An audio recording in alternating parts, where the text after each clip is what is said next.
Hi, welcome back to the garden. Today is Tuesday, September 13th.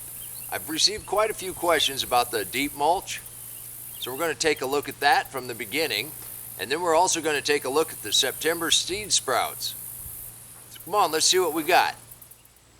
So the last thing that we planted was this cold hardy kale and this very large kale, and they sprouted very quickly. This gives us a great example of the deep mulch. It's not just about the deep mulch, it's about the soil. It's not just about the soil, it's about the sand, silt, and clay that make up the earth.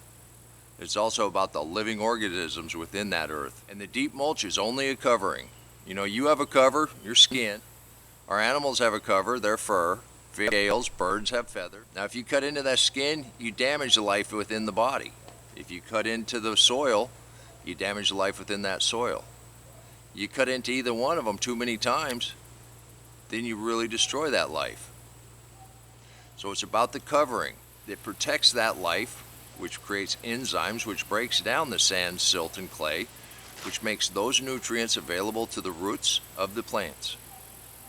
There's enough nutrients in the clay in your soil, you never have to fertilize. Here we got Swiss chard, which we mulched a little heavier around these seeds, which kept the soil covered, which did not allow anything else to grow. Same thing with the collards. Now let's go take a look at the first things that we planted. Now these radishes we put in 13 days ago, and they've got their second true leaf on. They're coming along very nicely. And our green salad lettuce, which we didn't mulch hardly at all to begin with, we've added some mulch and we've prevented other seeds from coming up. It's just that simple. It's all about cover. If you think about it, the prairie was covered in feet of organic, deep, dark topsoil. We started to till, and it's all gone away. So now we have to use fertilizer. But we don't have to use fertilizer. The deep mulch acts as a covering, which allows the life in the soil to thrive. You just pull that covering back, put your seeds in, put your covering back, and let it grow. And this is what you get. You were here when we removed the squash vines, and then we planted these peas. We didn't let the soil rest. We didn't remove the roots from the squash vines. We just planted, and look what's come up already. You can do this too. And actually, if we were to till, these wood chips would bind up the nitrogen in the soil and we would not have any production. I think that's why a lot of people are turned off about mulch. They take that extra step and till it in, where they could take the easy way and just layer it on. And with that, has anybody ever said you can't have enough beets? Now we started using some wood shavings, but we got wood chips.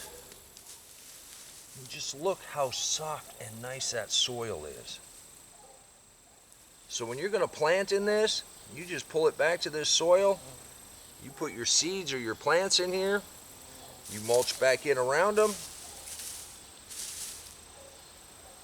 And you get back to nature. That's how nature does it. Look at the forest. That ground is covered. And it doesn't matter if you're using hay or straw or grass or sawdust or wood shavings or wood chips or cardboard or newspaper or coffee grounds or kitchen scraps. Anything organic.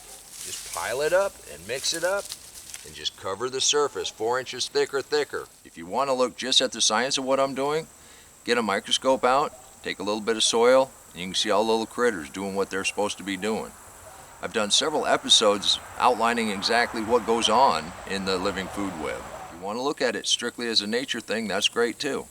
But look at the prairies. They're not just covered in grass, they're covered in all sorts of plants, but they have the dying plants down on the ground. It's got a mulch on it. When the colonists came across, grass was 6 foot tall. Now, most of that topsoil, most of that rich organic material is gone because we tilled it. We cut into that soil. Also, if you want to go by nature, look at the forests.